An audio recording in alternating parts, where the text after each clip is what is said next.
Welcome to I'm Sorry I Came Too Fast podcast. I am your host, one of your hosts, co-host, comedian Will I.T. I'm the other co-host, comedian Chris Bazemore, and we have a special guest here. Special. I mean, special, different kind of special, but special nonetheless. Hey, Yeah. Entertainer, Yeah, very special. poet, Right. all around bad bitch, Yeah. Meka J Woods. Me too. yes. I like that. And she made me jiggle my boobs a little bit. That's That's all I'm trying to do. I'm just trying to be great. I'm trying to live my best life. You know what I'm saying? Right with you. Yeah. I'm I'm gonna need you never to jiggle your boobs again because you made Will jiggle his, and I didn't like it. I feel free. Now we got Ain't nothing wrong with a little. All right, so Ain't nothing wrong with a little man titty. I'm just saying, you know, this shit can be sexy. Big boys keep you warm in the summertime, in the wintertime. but in the wintertime is when we better. In the summertime, we not really as valuable. But in the wintertime, when it get cold, man, you ever catch the fat nigga in the wintertime, he got options. You know what I'm saying? He be like, I'm busy, what you want? Catch him in the summertime. He right there. You want a sandwich? Yeah, like You need me to help you move? Anything. that's a fact. That's a fact. I hate that as a kid, bro. You a big dude too. I always got that phone call to help you move. But when I move, where you niggas at? You know, here's the thing about living in the projects. When I used to get those calls, like I've gotten a couple of them, and then I'm like, nah, I can't do it today. But the project is but so big, so then they would see me at the store. They'd see me doing something. Like, yo, what you mean you couldn't do it? It's like, oh, I'm playing basketball today. You should have told me yesterday. I was free. Yo. You know what I mean? I'm sorry. Yeah. Yeah. I don't have that problem as a female. I'm very happy to say that. As a female, I don't have that problem. If I make a call to help for somebody to help me move, the only issue I have is I gotta set them calls up in the right time intervals. Cause I can't let the two niggas come and cross, cause then nobody's gonna be helpful. Now you mad cause you thought you was gonna get this after the end of the move, and he thought he was gonna get it. But honestly, nobody's gonna get it because I really gotta unpack my shit after I finish. Well, I guess the best thing, the most player thing to do is put the one that you want to do it with at the end. That's a fact. So they can actually stay. I'm not gonna have him actually help me move. I'm gonna have him bring some food. First of all, I'm sorry. I'm as a grown ass man. If you invite me over to help you move, first of all, you moving. Fuck that with me. I'm helping you move. I'm not moving for you. You moving with me. But at least you go provide me either the standard fried chicken or pizza. We're fucking moving. I'm not bringing no goddamn food and moving. That's not gonna happen. Shit, nah, that ain't it. This nigga done brought a leveler and shit to hang your pictures. Nah. I need some chicken. I need some goddamn chicken. So, Meka, That ain't going down. I do have a question for you, Meka. Okay, go ahead. What's your sexual orientation? I am straight. I am very straight. I love the feel of a man, chest hair, rough fingers, beard, all of that shit. But every now and again, I'm not gonna lie, I've recently discovered that I do like to play with other females every now and again. Oh, So to be clear, what the word play means is when you say play, it's y'all create a scene, y'all create a fantasy, y'all have fun, y'all touch, y'all. It's not like I'm gonna call you on Wednesday, what you eating for lunch type deal. It's No. Yeah. No, I don't want a relationship with no woman. I'm not. Women are emotional. I'm emotional. I can't deal with the emotions of another woman. Women are emotional. That's a lot. Right. Very much so. That's a lot. I can't deal with that. I like. Next you gonna be saying crazy too. You can't be just calling women out like that. I'm a woman. I mean, I can admit to being emotional, and I don't want to deal with the emotions of another woman. Listen, I used to work at a summer camp, and they put like a sleepaway camp, and they put all the women in one cabin. Yeah. And once they periods start to align, It gets intense. So yo, they was taking every little thing serious. We gotta be first. We ain't gonna eat. It's like, what are you talking about? They're kids. They're gonna eat regardless. We're just telling them this is a joke. Like they wilding. Oh, so y'all just not gonna wake up? Y'all not gonna wake up today? It's like, relax. You're Asian. Why do you have an accent? Like, that's crazy. Yeah, it was madness. So two women. That's how I know, like, being born gay and stuff. There's some truth to it, because if you, as a woman, want to be around another woman when she's on her period, knowing what that is, that's love. That is real love. I rocks with my roommate, but if we both get our period at the same time, I'm looking at her weird, she looking at me weird. It's tense in the house. Like, yeah. So I can't imagine having to lay in the bed with somebody who I might not even like how you breathe today. So what I propose, just because we're both on our period. That what happens is, out of the month, once a month, you should be able to send your lady to a weekend getaway, and it's normally between her second day and last to a weekend getaway, so that she can get away from you and she can take all those emotions in the car with her. And just go, and they can ride together. And then you could just be at peace. I think that would make more relations, like you would yearn to see each other. You'd be like, damn, I miss my chick. I can't wait to see get back. I agree. And then women towards the end of it, they get horny like a motherfucker. Not even towards the end. So as a woman, I'm not gonna lie, I wouldn't be mad at that, but I'm also an entertainer and a performer, so I'm not always home. So those gaps it's the best time in the world. We're texting again, like, it's like, I miss you, boo. I miss you too. Like, it kind of re-sparks that relationship. So having a break once a month, I wouldn't be mad. I wouldn't always say during her period, but I'm not gonna lie, a break during my period would be the best thing. I could eat chocolate ice cream in my bed and watch Sex in the City with no judgment. So I do have a question. Oh, man.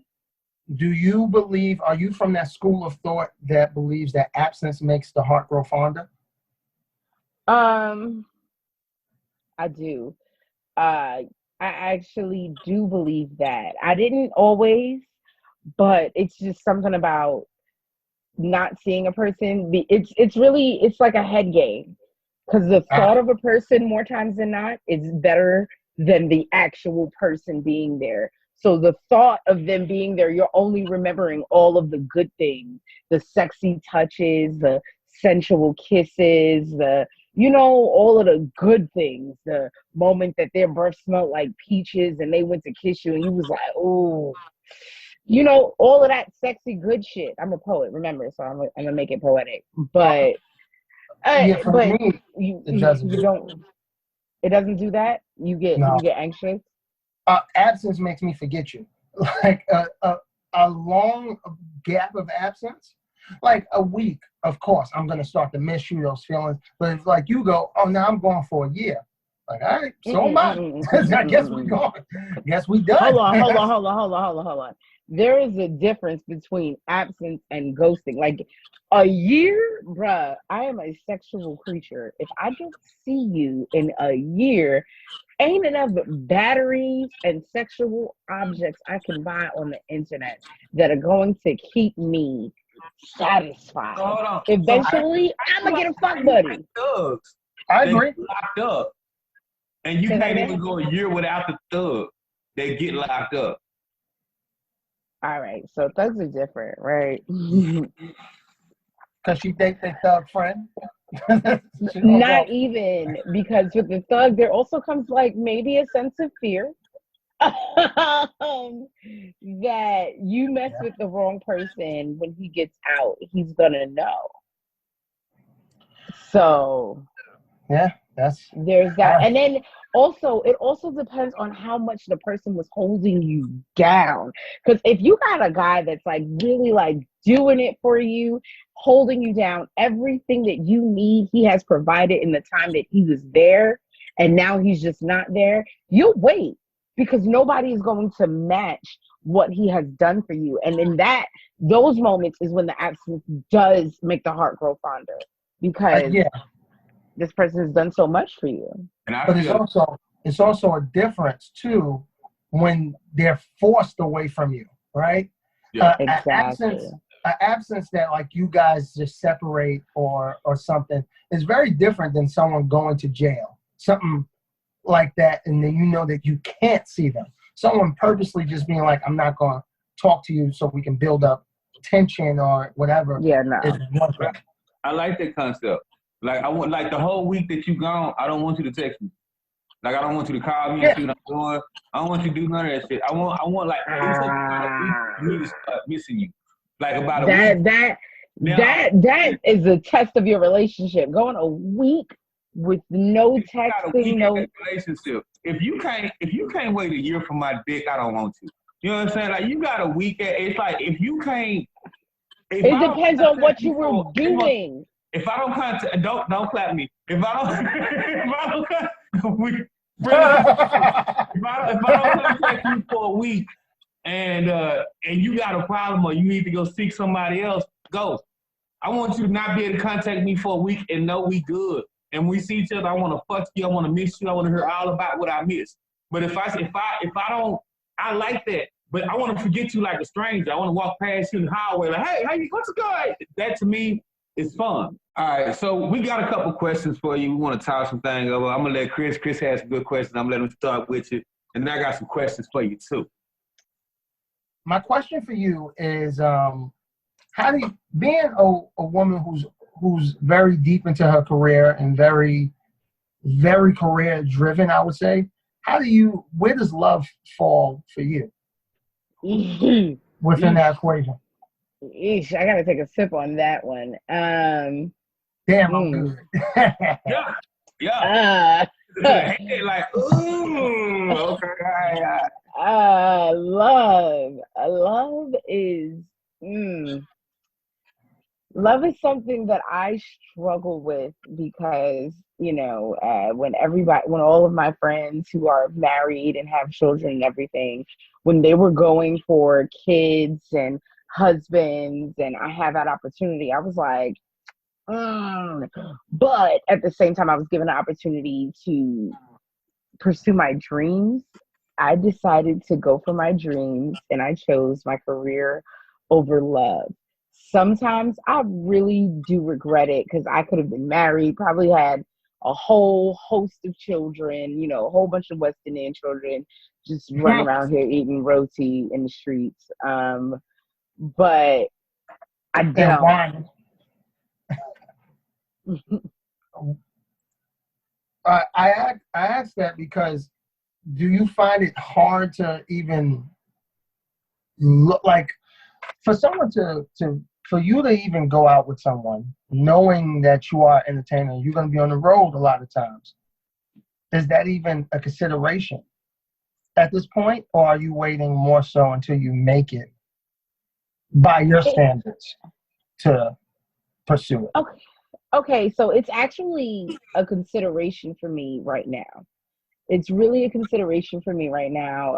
Love is something that I would love to acquire, but my career is very important. So I need somebody who's going to be like Todd to Candy and Housewives, or David Mann, more so David Mann to Tamla Mann, somebody who has their own career, who's focused, who's just as driven on themselves, but is also just as invested in me and is willing to push me to do the things that I really want to do as well. So I can push them, they can push me, somebody who's willing to build with me.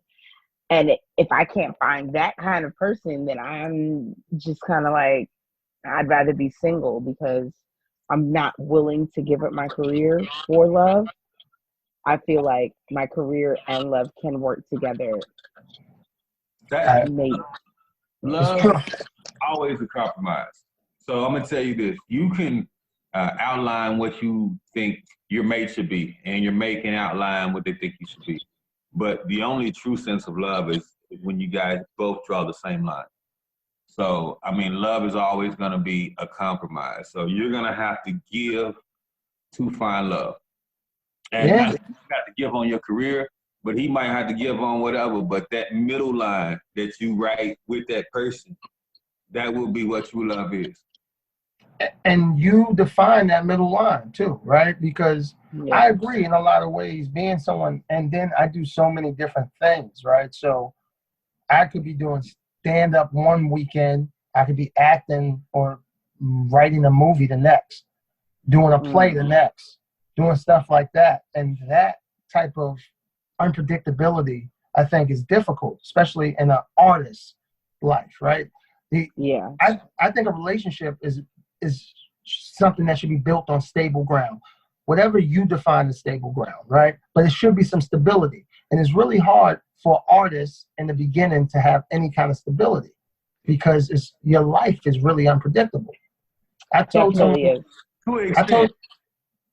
this the other day. I was talking to a chick and I was telling her, like, yo, it's hard to love me because I may get a call to do a show one Saturday night at 11 o'clock and I got to go and get that.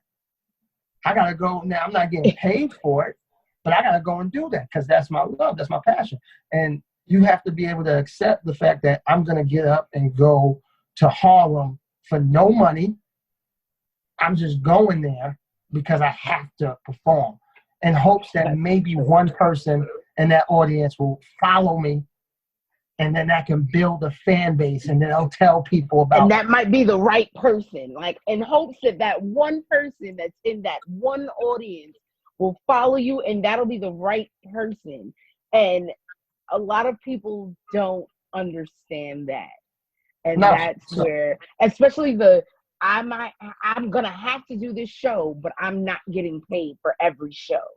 That's where a lot of people who have never been understanding you. So I think it's about a person respecting your space, right? So I think like when you're with a woman and you get up at 9 o'clock and you go do the show in Harlem, she should be mad at you. She shouldn't break up with you. She shouldn't go search for another person to have sex with. She should be mad at you because she had a comfort level with you and you broke that comfort. But if she down for you, when you get back, she gonna be like, "How was the show, baby?" And she gonna still suck you up before you go to bed. You know what I'm saying? If she's truly down for you, that's the feel. That's what I mean about like. So when it comes to that love part, right? So I think for artists, like I've always used being busy as an excuse to just fuck as many women as I wanted. You know what I'm saying? Like, I really replaced when I was young. I was like, I'm going to the studio because I was rapping, and then I played stuff with the comedy. I was like, I'm going to the stage. So like, sometimes I was actually on stage. Sometimes I had my dick in like 3 girls. You know what I'm saying? I always used it to stay, but that was my pace of life. I was always busy. You know what I'm saying? I think if I cut out some spare busyness, I could have actually gave that time to one person and could have made time for a relationship. But it was so many spare busy. I'm like, I had to show this exact same time last night. But tonight I'm out, and I'm not technically at a show, but I'm showing out. So, I mean, it all must be the same. Yeah, I agree. On a different note, I have to know, if you don't mind me asking, Meka. Oh, gosh. You ready? I'm nervous just because you said, if you don't mind me asking. I feel like it's going to be some shit. Like, do I need to take another sip? Should I refill my cup? We deliver the hard question. This is what we do here. This question is, what's the wildest sexual experience you've had as of yet? Oh, man. Wildest? Hey. Let's see. Need some motivation? I had sex with somebody in between 2 houses. Like, I'm from New York, and I don't know, you know, like, it's New York. Everything is close together. You know, I don't know where everybody else who's watching this may be, but in New York, everything's really close together. And in between 2 houses, there's usually like little pathways that just lead along the side of the house that goes to the person's personal backyard. And definitely had full-blown sex in between 2 houses in Queens, and it was just like random, and I was just like, all right, let's get it popping, and it was just right in between there, and it wasn't even like late at night. It had to be around what, like 4 in the afternoon. Oh, all right. Yeah, that was, yeah. That's pretty wild. That's wow. Yeah. I've gotten head on the train. I was in high school. I saw that video. No. No, this was after school, so it had to be 3 o'clock. It was a packed train, and I just put my book bag in front of me, and she leaned over. We was in those seats, like those 2-seaters. And for people who don't know, it's always like these in the cut. It's 2 seats, and we was right there. It was people across from us and all that, and it made it so bad when I was like, you know what, I'm gonna leave a little stop early because I'm embarrassed. Wow. You can't be embarrassed. Once you do it, you gotta go through with it. You just gotta. You think I walked out from between them 2 houses with my head low? Nah, I walked out happily, freshly fucked. Walked right out like, yep, he did that. And if you heard me, it was what it was. But I made sure I had a hat on so that whatever security cameras were around didn't exactly see my face. Okay, but they saw me. They saw my sex face. They saw my cum face. Oh, you got an ugly cum face, don't you? Yeah. Nah, it was like, oh, he just learned a secret. That's what they thought. It's like someone just told him a secret. Well, so what's the difference in a sexy cum face and a fucked up cum face? Men and women, that's the difference. Oh no, y'all worse. When y'all much worse when y'all come, or when y'all start crying and shit. Y'all much worse. Oh man, can't stand a bitch who start crying when she come in. Like, bitch, I need you to get it together, okay? If you're emotional, you're coming. Let that happen. I like because you like ratchet bitches. Didn't we go through this already? Ratchet bitches don't cry. Yeah, the last time a ratchet bitch cried, Ricky got shot. That's the last time a ratchet bitch cried, when Ricky was shot. That was it. That's the only time. I was like, Ricky! That was it. Are you fucking her while she's drinking Hennessy? I'm pretty sure she'll cry. No, she's gonna fight. She won't want to fight me. Let me ask you this, Chris. Have you ever been mid-sexual with a girl and she started crying? And do you know why she started crying? I always stop and ask, because that's the difference between getting a sex charge. Oh my God, she's so soft for that. He said, I'ma stop and ask. I will stop and ask. Hey. Okay. Are you okay? You call me soft. All I call soft myself and shit. smart. Because are you okay? Worst thing that can happen is, see, it's this thing I learned later in life, and I learned the hard way, right? It's these things called triggers. And if you're dealing with someone who had sexual abuse in the past, you may do some shit, and it may fucking slap trigger her some ass. shit. It might remind her of what happened when she was 16. Okay, and now she I get that. crying, and she looking at me like that. Nah, so I'm gonna stop every time. Soon as I see a tear, I'm gonna, hey, you all right? Now, as soon as I get the okay, all right, cool. We're gonna continue. What do you think causes that? Why do you think women cry? It's several reasons. I'm just asking your opinion. Why do you think that women cry? And my experience, it's been told to me that it's been because of good dick, and I'm honored. Ultimately.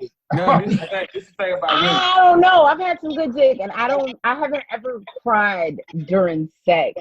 I'm not gonna lie. The Southside Jamaica Queens, also the Jamaican queen in me comes out during sex. I get a little aggressive, so I need a thug. That's why I date thugs. I get a little aggressive, but it's cry. That's I don't know. I feel like my mom would have looked at me and be like, "You're crying? You're crying?" Like it would have. Like a woman, like it would have gone different, So how do you deal? I mean, since you're a woman and you've had, sex between houses and shit, how do you deal, with like a guy? How do you deal with like a guy that can't perform So you like a guy, y'all out on a date, and y'all getting into it, and he can't perform. Like, I mean, Limp City, he's just laying around. You know what I'm saying? How do you deal with those? It's a rough night. Yeah. That's a rough night. Wait. You said, how do I deal with what? A guy that can't perform with you. You can't get it up. Oh, all right. Yeah. So that's a different. That is a different. That's a horse of another color. How do you? I mean, he's just hanging out. It's just. What the hell was that phrase? Laying his leg like a kid sleep. You know what I'm saying? It's just hanging out. Like you, like you know what I'm saying? And he wants to, but it's just like. I mean, you don't want to make him feel degraded. You know what I'm saying? You like him, but I mean, you still got to be your true self. How is your response? I'm going to still feed you, but I'm going to call you an Uber right after dinner is over.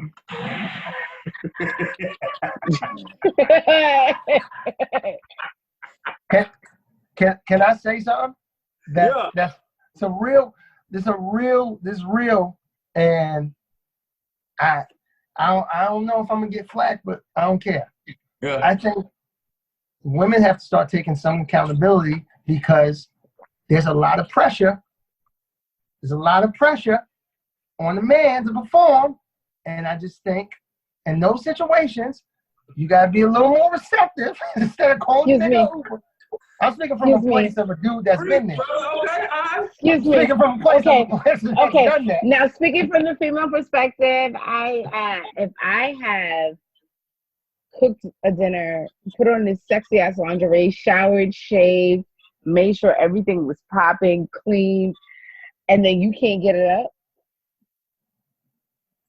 I'm not saying it's not gonna suck. You should have showered and shaved anyway. I'm always shower and shave, but I'm just saying, like, in that moment, like, okay, I did the extra, like. So by that standards, so if I go out and I pay for the dinner, I take you to the place you want to be, and I treat you like a queen, then I'm deserving as well. And if you go no. If you're in my house, if I have invited you here into the sanctum. If I have brought you here into this moment and you knew what this was, here we go. You knew what this was. I'm going to take a horny goat weed. I don't know. That's what they sell at the corner store. Get it together. Jerk off in the bathroom. Hey. I remember once, I'm going to tell you our story. I remember one time, I was nervous. This was a chick that I wanted to have sex with for the longest. I was so nervous, and I wanted to perform so bad. It's like I just wanted to be good for her so bad that I was like, yo, I'm going to go to the store, and I'm going to get one of those pills I see. The horny goat weed. Nah, my joint was called African Jungle Fever. That shit. That shit, nigga. It had a lion on the cover. It was amazing. and the wild, like Viagra. The wild thing about that is how you have to act, because I wanted to ask for it, but I wanted to be smooth about it. I didn't want to just be like, yo, let me get the big ass Magnum condoms. I got a sandwich, and let me see that. What's that thing next to the condoms? What's that called? I just want to read it. I just want to see what it says in the back. And I was like, yo, this is crazy. Like, people get this shit? And he's like, yeah, they buy this shit all the time. You know, they got to oversell this shit. So, yeah, they buy this shit all the time. I was like, it's sure dusty. It's been here for a minute, right? And I'm like, I don't know, man. Like, this shit crazy. Like, why would someone buy that? I mean, just eat right, do push-ups. Store Viagra. And I'm like, yo, just eat right, do push-ups. You'll be all right. Like, you should be all right. But anyways, how much does it cost? And the dude was like, it's like $10. I was like, you know what? For shits and giggles, I got a chick coming. I'm going to buy it. I already touched it, put my fingerprints on it. And I took it home and I read it. It was like, eat before taking, takes 20 minutes, blah, blah. And I was like, I bet. I ate a sandwich. It was a bread sandwich. I think I only had bread, if I'm being honest. Huh? Did you get hard? African jungle fever, baby. that shit ripped through He's out here, Mandingo. I'm not gonna lie, it gave me extra dick. Like I was the shit. Don't say that to a bitch. Don't say that to my single ass. I will be out here in the corner store like, can I get 7 of those? I just want to stock up. Yeah. I grew up with my pops. Keep him next to my plan B. A porn shop when I was a kid.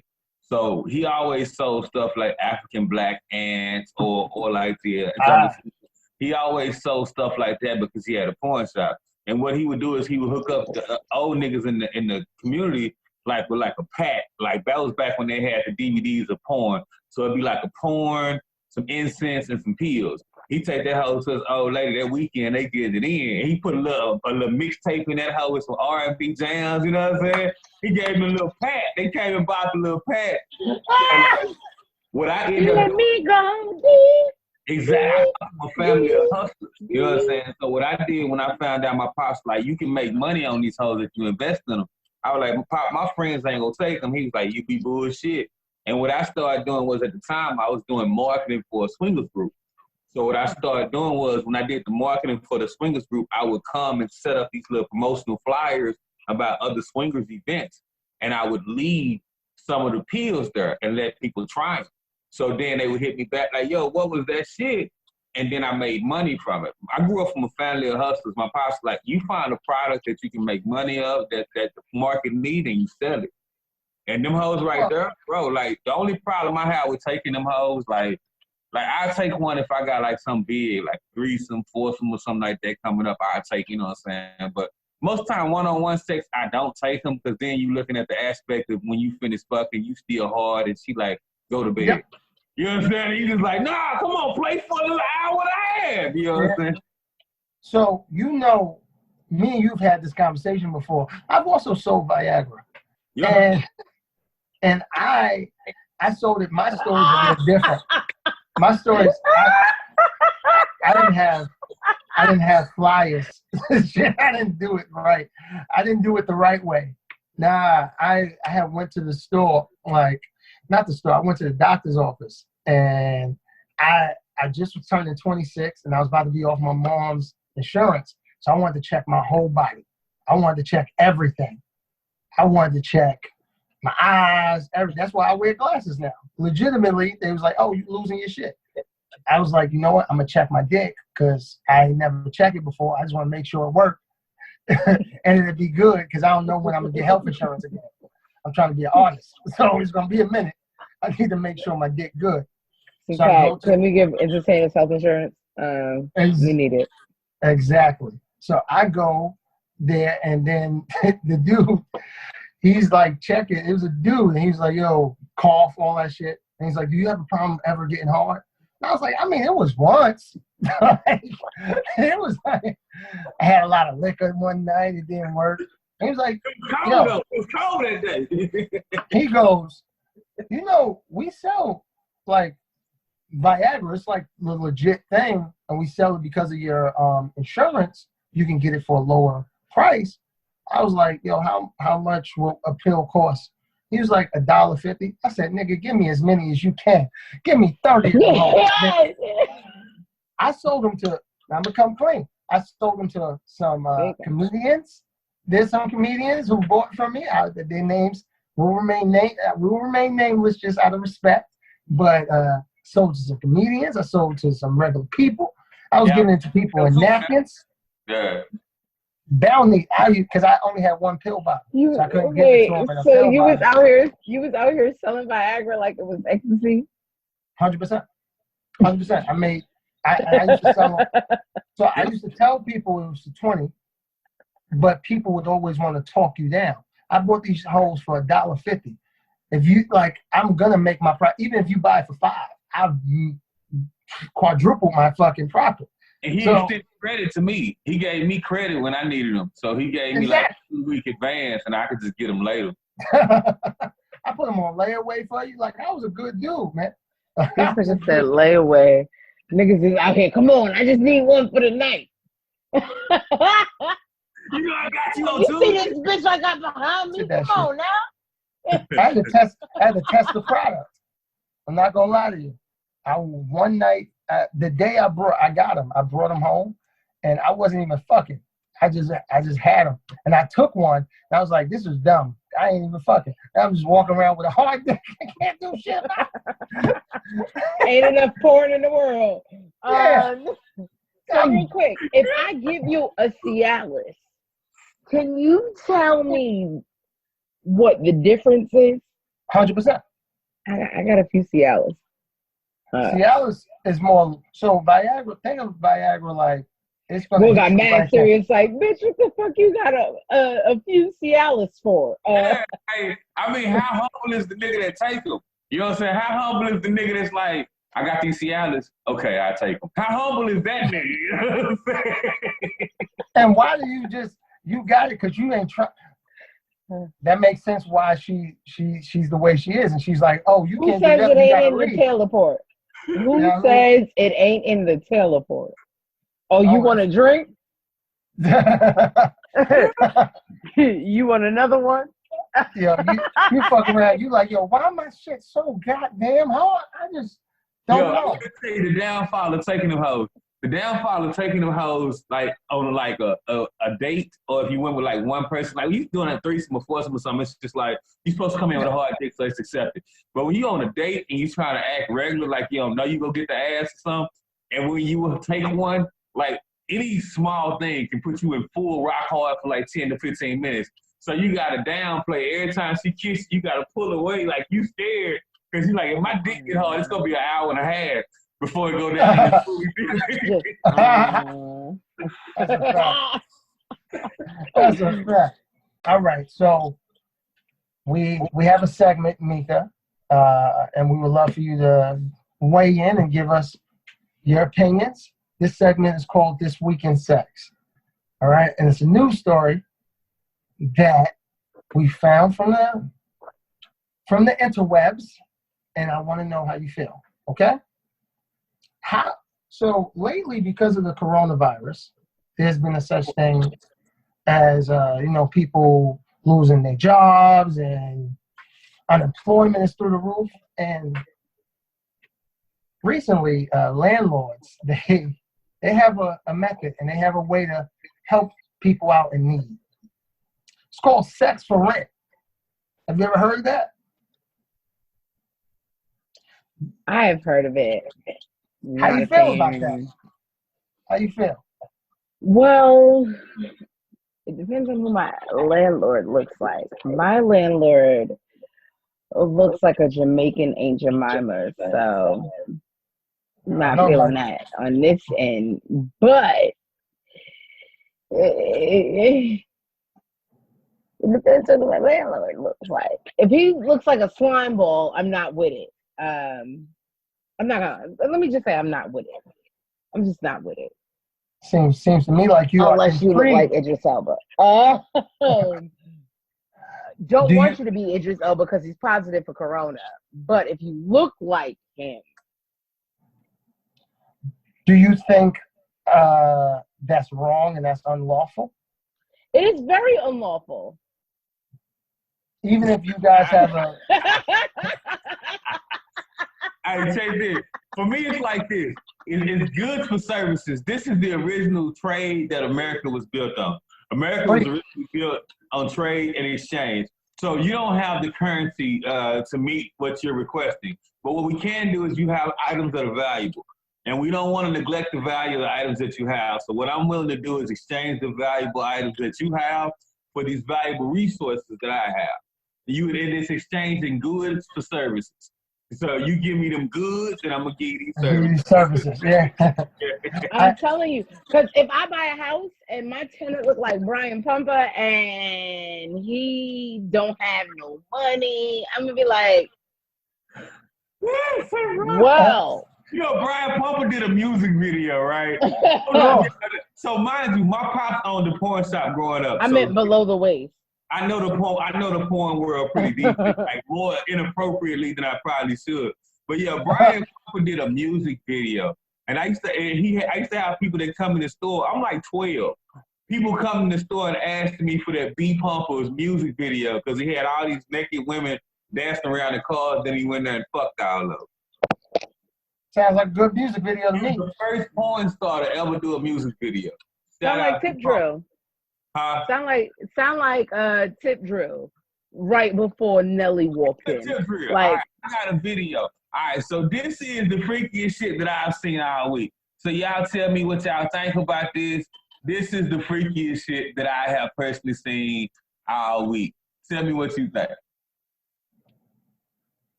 Wait, is that a baby? Is that a child, son? That's a child, son. I don't feel the comfortable fuck is watching that? child I'm not comfortable. It's not child porn. I wouldn't watch no child. Oh no! It's a child mama. Oh, her mama could get it. But the baby is on the. I don't like that. I don't like it.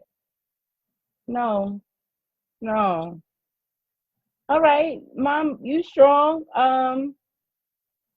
I just Look, no hands. Look, no hands.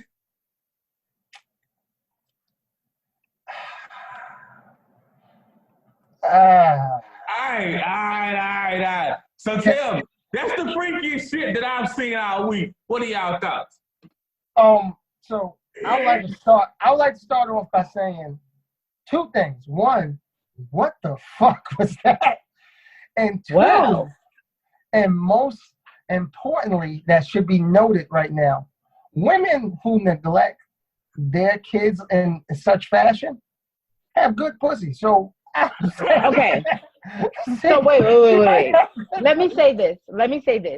She is far from neglecting her child. She clearly has an amazing relationship with her child because her child sees her on an everyday basis and knows this is what mommy does. So I want to participate and I want to join in and I want to learn to do what mommy does. But that is where my eyebrow raises because I'm like, when I say neglect, I mean what mommy does. That's some kind of neglect to the emotional sanity of that. That like you're doing something to that child by seeing that and making. I don't know. Pole dancing in its essence is an art form, right? And but in today's modern society, is pole dancing really looked down upon with rappers like Cardi B who have made money? You have now. All right. So I've gone on the campaign of strippers need health insurance too, but strippers make more money than the majority of teachers now. Yeah, and I think some of these more real. Start teaching with your titties out. But I'm kidding. But in reality, I teach special education. It's gonna get real different. Real fast. That would be very different. But just so you know, Meka, from a dude's point of view, right? When you say does pole dancing get a bad reputation? I know some pole dancing women that are very wonderful individuals, and you know they're highly regarded, you know, in their industry or whatever. They're basically gymnasts. They just decided to have a more provocative approach. Exactly. This is what I'm saying. You like to talk on the podcast and everything else, but just to be fair, we do respect when a person does put time into their craft. And there is a difference in pole dancing and stripping. You know, so we do give people their credit when just is due. So pole dancing is not necessarily disrespected. As a dude, there does come an insecurity when your girl like walks around like in a pole dancing outfit and that's what she does for a living. There is an insecurity as a guy unless you guys have the right bond. But yeah, that can bring an insecurity for a guy. One of the beautiful parts about this podcast is we have open conversations about sex. We have open conversations about real issues. And I mean, sex produces kids. Sex also produces relationships. So it's more than just the actual act of just being in and out of person. We also want to embrace all the aspects that come along with it. We want to talk about the relationship. We want to talk about the parenting. All of that comes with Sorry I Came Too Fast. It's not just about sex. It's about all the beautiful parts that sex brings and what sex creates. So we do appreciate everybody for checking out. So you are a talented poet, and you know you work in the industry. You're an entertainer. We've done some hosting. You've done some emceeing. You've done different various things in your life. me personally, I'm a fan of you. I would prefer, and I'd like, if you could, please, why don't you go on and end us with like one of your nice, smooth pieces, or whatever. It don't have to be smooth. It can be rough, either way. But why don't you go and end us with one of your pieces that we all love to hear, and then give us your information so we can know where to find you at. All right. So this is my piece called Insatiable. I'm Meka J. Woods. You can Google me on all platforms. This is my piece called Insatiable. I just kind of wrote it. As I said, I'm an entertainer. So you'll hear me sing a little bit on this. I'm cute. Sometimes, if I try. All right. But this is Insatiable. She's always hungry, salivating at even the thought of being fed. She moistens her lips and she gets a little stiff as my mind begins to drift, pumping all of the blood out of me. Weakening my knees, I gotta sit down, she's killing me. Dulling all of the sensors to my other bodily needs because she's throbbing and screaming she's hungry. She's singing for me to stock her little shop of pleasures. She sings, feed me, Meka, feed me right there now. She's insatiable, and I'm just trying to live. Walk past my male counterparts withholding this gift that I have to give, but I hear her growling. She has seen something she likes, conceptually building her powers for the prey she plans to encounter tonight, figuratively licking her lips as her prey she approaches, taking over my mind as my body she poaches. Her lips watering like she's ready for a snack, and this man's name is Hostess. Now, before I know it, I have his number saved and coded as dick. All because she sang, feed me, Meka, feed me right down now. And so I fed her. I fed her his incredible dick, made sure to wear a condom so I'm protected from kids. Fucked him like he was fresh out from doing a bid. Fucked him so good he'll always remember what I did. And then I walked away like he was no more than an itch I had to rid. But she jumped because something was wrong. I'm bugging. She can't be hungry. I say, I just fed you. She says, yeah, but I want more. And not from him. I want to taste that guy that you say is just a friend. And at the thought of him, her song began. Feed me, Meka, feed me right down now. Why won't you feed me, Meka? You know I'll make you cry.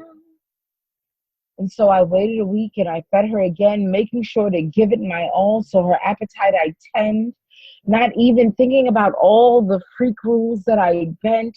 I truly thought that she'd be spent, but after he put the tool away that he lent and before the elevator doors began to close and I started my descent, her appetite sparked and her song began. Feed me, Meka, feed me right there now. Won't you feed me, Meka? Only you know how. And that's when I discovered that she's insatiable. And this will be the song that never ends.